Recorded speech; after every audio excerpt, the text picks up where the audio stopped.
with the level of panelists that we have, we're gonna kick straight into it. And just by means of introduction, my name is Craig Fredericks. I head up healthcare at the GSM Association, the big global trade association for mobile industry.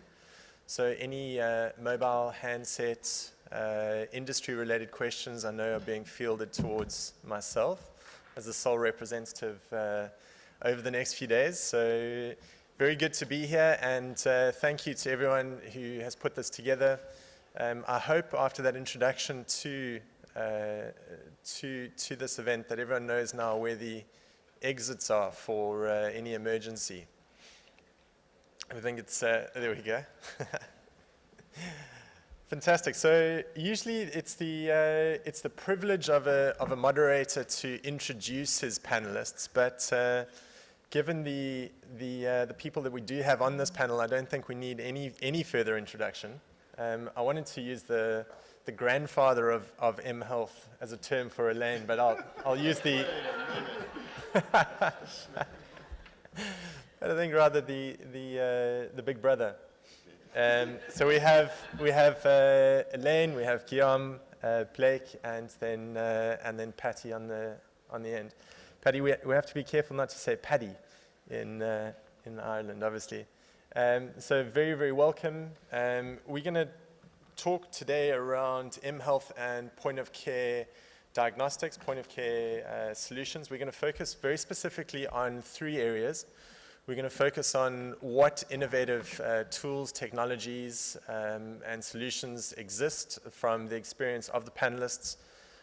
Invite some comment from the floor as well on that. Very keen to hear about new and innovative technologies. We are going to talk about some of the barriers to scaling those solutions, and then we're also going to talk around the business case. So we're going to get into the specifics of how we can create the sustainability and scalability of solutions that have been proven in pilot phase, but now really need to be integrated into the healthcare system in a more sustainable way. So without any further ado, let me open the panel and just ask Elaine just for brief opening remarks on that. Sure, thanks Craig, and good morning everyone. I think over the past decade we've seen the shift from the Nokia 1100 handset that has been practically an unbreakable piece of technology on which the early mobile revolution was built, to now carrying around smartphones, which are virtually powerful pieces of computing equipment that we carry around in our pocket. So that computing capacity, as well as the connection to advanced cloud-based systems, gives us the ability to do a lot of sophisticated computational processing at the point of care. But also the advent of nanotechnology and miniaturization has allowed us to now look at point-of-care diagnostics that use these kinds of microfluidic techniques and other things. So we've seen over the past 5 years everything from portable ultrasound devices to eye and retina scanning systems to lab-on-a-chip types of concepts. And I think across these various technologies, there are a few things that strike me as being important. One is that the tool has to recognize an existing pain point in the health system. So there has to be a clear obstacle that this technology is trying to address. And we've often seen, as some of you yesterday have noted, technologies in search of solutions. And really, I think that's been a major shift in where we've gone in this space. You also stressed yesterday, and I think this is also important when we talk about point-of-care devices, the need to fit within existing workflow. And so that's been a challenge in looking at some of these technologies and how we incorporate them into whether we're talking about frontline health workers' workflow or the workflow of sophisticated clinicians. The other piece is that the standalone devices are themselves often not enough to solve the problem that is being reported by whoever is in that workflow. And so thinking about the entire system, who is using this point of care technology for what purpose, and then what happens with that result? Very often we've seen in public health technology in general, lack of adoption or failure to adopt even simple things like lateral flow assays for things like malaria, because there isn't a necessary well thought through response system around that particular technology. So now that we have mobile ultrasound, who can use it, how, under what parameters, and for what kinds of consequences, referral and so forth. The other important thing is to keep in mind that simple strategies have had, I think, the most success. When we think about technologies like pneumonia breath counters, very intuitive system where you push a green button on a screen or you tap the one key on your mobile phone repeatedly, taking away the need for you to count the breaths, but having the system calculate that automatically, to things like D-Tree is doing with algorithm decision support tools. I also think the camera is a very exciting tool that is increasingly utilized, but something that we've seen everyone from folks at Stanford doing internal scans of the mouth to folks developing simple eye exams using the modified camera, all the way to malaria thin film smears using that point of care test. So I think simplicity is really what we've seen stick so far, although there are very exciting new frontiers that we'll see emerge over the coming years. Thanks, Lance. I think one of the central premises that we'll come back to there is the concept of consolidation, not just of technologies, but of solutions, back-end technology platforms, and also the business case. How we can create the economies of scale through that consolidation of service delivery. Kian? So, as most of you might not know me, I'm going to take a minute to introduce myself. So, my name is Guillaume Deflo. I work for a Swiss NGO called Terre des Hommes, which is a child protection NGO. We operate in over 35 countries, and we do a lot of social protection of children, but also, of course, a lot of health-related activities. I'm right now based in Burkina Faso, where we're implementing a mobile health project. We're providing diagnostic support tool for on the IMCI protocol that we've mentioned yesterday for primary healthcare workers in primary healthcare facilities. What I think with this project has started over 4 years ago now, so we reached, I would say, an interesting scale of over 100 health facilities, and we're going to scale up to 400 in the coming years. But what I think the big thing that we've learned over this last 4 years was that technology is not equal to quality of care. So when we started to do the project, we had to do some sort of proof of concept with the government, convince them that it was good to have this diagnostic support tool for the health workers to implement a protocol in a more rigorous way, because IMCI is rather complex for health workers. So seeing that they would agree to go further, we had to think more about how we can actually improve the quality of care and how we can measure it. So we're now starting another 4-year phase of the project where the big focus is not only the technology, because I would say that's never really the problem. We can always find a way to implement some sort of algorithm or to build a mobile app. It's not very difficult. But then it's how do we make sure that this technology solves the problem of quality, and then like the key point here, I think, is how do we use the data that the technology allows us to collect to actually inform the practice of health workers. Because health workers might identify problems that they have. They say maybe we don't have this equipment or we lack organization in the health facility, but then that's their vision of the situation. And with the data that the diagnostic tool can produce, we can have a more objective view of what's going on in the health center and confront what they think is the problem and what actually our vision or data-driven vision of reality is. So that's very interesting to see how we can actually do this feedback loop. And we're doing this every 3 months, and we see that the health workers between health facilities have some of the same problems. Sometimes they implement same solutions, sometimes they don't. But what is really interesting is to see how the analysis we bring to them with this data, like sometimes it's shocking for them. Like they didn't know, for example, coming back on this breathing frequency, breathing rate calculation measurement, it's obvious that they don't know how to do it very well. And for them maybe it's not so obvious. So now we have data to something they cannot say it's wrong or it's not valid. So that's a very important point. I think we are trying to address now.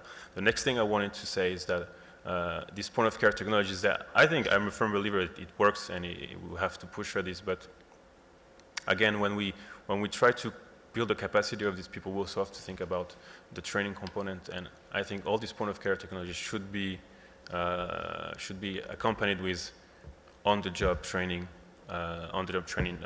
material, because it's very difficult to have health workers gather every now and then to receive a training on this particular protocol or this particular norm that they need to know. So if we can combine point of care support tools, use of the data, and ongoing training support for them, on the job training support, I think that seems to me like a good operational combination of tools.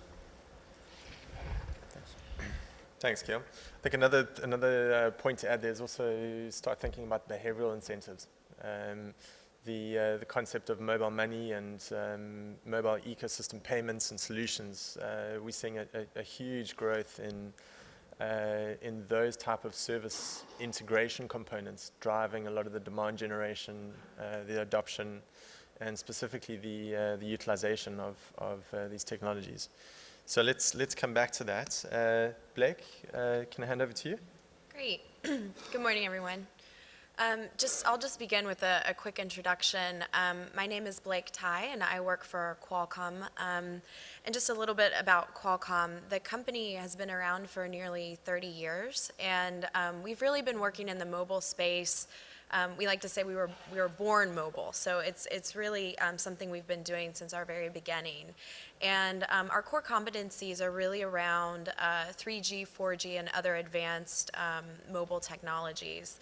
And really, what I think is sort of at the root of the company's philosophy, which I think is quite relevant to the discussions today, is really around this focus of ecosystem building and really enabling the development of a new industry with a lot of sort of complicated components. And so within Qualcomm, I work for an initiative, a strategic initiative of the company's called Wireless Reach, which is about using mobile technologies, advanced mobile technologies, to improve the lives of underserved communities around the world. So really focusing on social and economic development using mobile broadband. And we've been around since about 2006, and we have about 105 different programs in around 40 different countries. So we have a fairly global footprint, and we've been focusing on health really since the beginning, and really looking at how sort of cutting edge technologies can really affect change at scale. And sort of, speaking a little bit about some of the barriers that we've seen. One of the focus areas that Wireless Reach is really doing is around ecosystem building, and we're focused on sort of looking at the business models. So looking at making catalytic investments in sustainable financial models. Really tied to that is making sure that we're deploying programs that are in tight alignment with local policy frameworks. So you can think about reimbursement rates really affecting those financial models. The question of who pays is very much one that's being asked globally. And then I think notably really sort of focusing on building the evidence base by making very pointed investments around not just looking at how health outcomes are affected by point of care devices, but also what sort of cost effectiveness is sort of being achieved by these devices. Because if you're sort of a policymaker making decisions around resource allocation, you really need to understand not just the efficacy, but also sort of the macroeconomic costs and benefits of these sorts of solutions. And then of course, really making sure we're leveraging interoperable tools. And I think, to talk just a moment about point of care solutions, I think we're seeing really globally this advent of not just sort of purpose-built devices like, for example, a handset with an ECG sort of monitor, attached to it, but also sort of this concept of really leveraging sort of peripheral devices and creating sort of customized kit deployments and so on, so that you can really give essentially a clinic in a box to frontline health workers. And I think to Alan's point around it's not just the technology, but it's also sort of the solution sort of behind the technologies that are really, really important to focus on too. So it's not just sort of the app on the phone, but it's also sort of linking back into the electronic health record, allowing for sort of aggregation of data so that you can really take a look at, for example, outbreaks.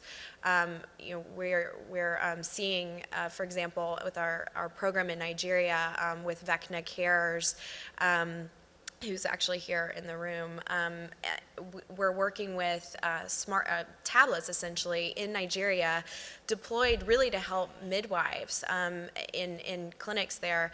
And because of the flexibility of the system, we're actually able to respond very quickly to the Ebola situation, so that we could actually push out guidance to the midwives about how to identify potential cases of Ebola. So I think what we're seeing today is really a much more mature market for mHealth.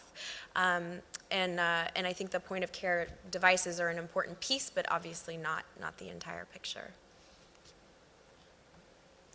Thank you, Blake. So some strong comments on the business models, ecosystems, the economics, which I think is fundamentally missing from a large part of the conversation. Patty, you've been at the forefront of this since the beginning. Insights from yourself? Sure, thanks, Greg. And first of all, I'd really like to commend Tom and Bob and Kunal for an amazing conference. I think it's been an incredible gathering, and yesterday was really enjoyable, and we're off to a great start today. So thank you for having me and for putting on this event. To begin with, I'd like to introduce myself. I'm Patty Michelle, and I am a principal at the mHealth Expert Learning Program. It started as the capacity building arm of the mHealth Alliance, but we've recently spun it out and registered it as an independent NGO out of South Africa to specifically focus on what we see as the next phase in the convergence of M and E health into digital health, and the push towards national integrated digital health systems. And so your point of care devices and tools are a major component of this. When we think about health system strengthening, we're really looking at improving the quality of care at the point of care, supporting health workers to do their jobs better, more efficiently, and then also to connect them with the sort of larger health system. When I first began my work, I did my PhD research in Egypt in 2002, 2003, and one of the biggest challenges in the health workforce there was that a lot of the health workers were being sent out to these rural communities, and they were alone, they felt really isolated, and with the introduction of cell phones, it was an opportunity for them to feel connected, feel supported, feel that they could be part of something bigger. And I think we're seeing, as part of sort of the trends that we're seeing right now in terms of point of care, is this amazing integration with other systems. So for the last few years, a lot of technologies have been implemented alongside each other. We're now seeing a lot of the functions being brought together and to streamline how services are delivered, how data is captured and tracked, how patients and clients move through the health system, and then a real push towards scale. Which is incredibly exciting. We're starting to see platforms that are now scaling to 20, 30% of the health workers in countries, which is unheard of. If you had asked me a few years ago, would we be here today? I'd probably say probably not. But I think there's a real desire and commitment from both members of the community as well as government leadership that's starting to step up and help drive a lot of these tools to be used in a much more integrated and effective way. And I'll just give one example. The Mom Connect program in South Africa. South Africa has had a long history of E and M Health implementations. And about 2 years ago, the Department of Health prioritized the use of mobile technologies to support maternal and child health. And they recently launched an integrated platform called Mom Connect, which enables pregnant women to be registered in the system. It provides mobile messaging, sort of takes the mama approach and provides those messages to the mothers, tracks them throughout their pregnancies. And then there's, in parallel, a hotline where people can call in about the quality of the services that they're receiving. So it's taking this much more holistic and comprehensive approach to a pregnant woman's experience through the health system, alongside supporting the health workers that are providing those services. And I think we're only going to see more and more of this, which is incredibly promising as we move along. Thank you, Patty. So just jumping straight into, obviously, the point of care diagnostics specifically. mHealth has evolved to a point where just last week there was a conference focused specifically on mHealth and point of cares in Boston, with a number of very renowned international experts discussing point of care diagnostics and the integration into mobile. We've gone full circle now, talking about those innovations. But really, if we look at Mobisante and Sotera Wireless, we looking at Click Diagnostics, Fluidigm, Sonoga, Omega Diagnostics, which manufacture a very innovative quantitative HIV CD4 diagnostic. If we think about that and the development life cycles of technology and mHealth versus the development life cycles of the drugs and medical device industry, how do we marry the development life cycle? Someone mentioned earlier, I think it was Jody, that they could deploy an app within 24 hours, whereas we're looking at something like a simvastatin taking 15 to 20 years in that development life cycle. Len, you were talking about it earlier. How do we marry those paradigms? I think it's a great question, and I think when we think about two barriers that are preventing us from reconciling those timelines, I would say one is evidence and the other is design. And a number of us in the room are in one or the other, and sometimes both of those arenas.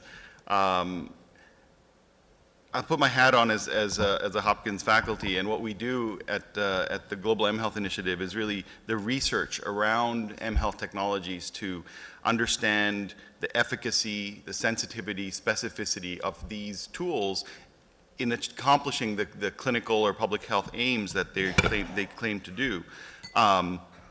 It's why one of the first successes in mHealth point of care tools has really been the information lookup tools, the reference tools, the transition from paper-based pocket guides to now digital pocket guides, because the content and quality of that information is easy to port into a digital arena. When you look at how mobiles have been used to enhance diagnostic tests, the first slew of innovation out there was to use the mobile camera to interpret lateral flow assays, to be able to read the bands on things like malaria tests in order to ascertain whether a patient has or does not have malaria in a semi-quantitative way. But we've tried in the field to use, I'm not going to name which company, but mobile ultrasound units. After about 3 weeks, the field nurses came back to us and said, we want to go back to our larger format laptop ultrasound because the screen is too small. We can't discern the various artifacts in the image because of the footprint. So that's a design issue where the innovation wasn't compatible with the need of the specific work cadre. Two-lead EKG.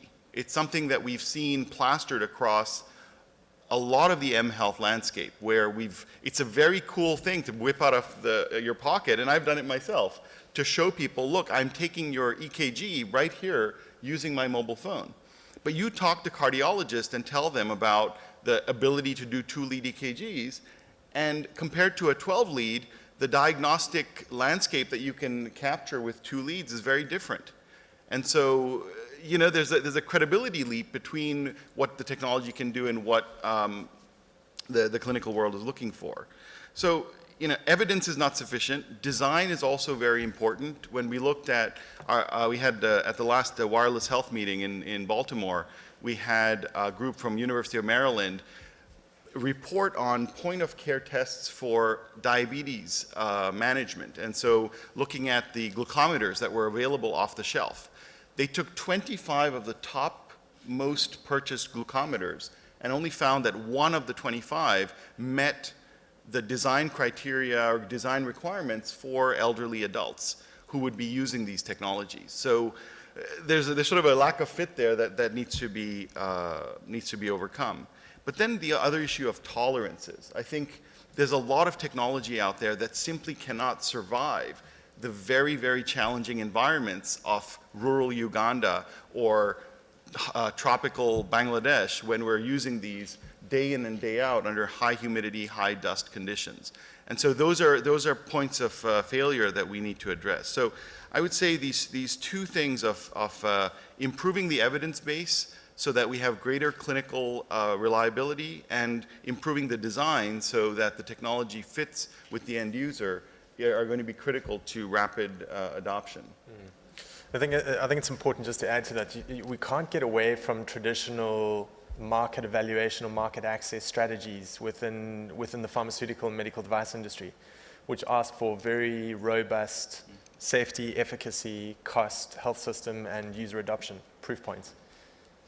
Patty? I would argue that the regulatory environment has not kept up with the technology. And so what you have are technologies that are being developed and deployed in an environment that is not equipped to actually assess whether or not they're beneficial from a health perspective and from a health outcomes perspective. And so a lot of times even, you know, some of the market components that you're looking at may be in place, but because, you know, going back to Alan's point, because the evidence is not there and the rigorous trials have not been done to really measure their effectiveness, it's a bit of a mismatch. And so I think that, you know, we need to spend, I think, a little bit more time really thinking through, like, our responsibility, our collective responsibility in making sure that the types of devices that are being put into, you know, on the market are actually doing the things that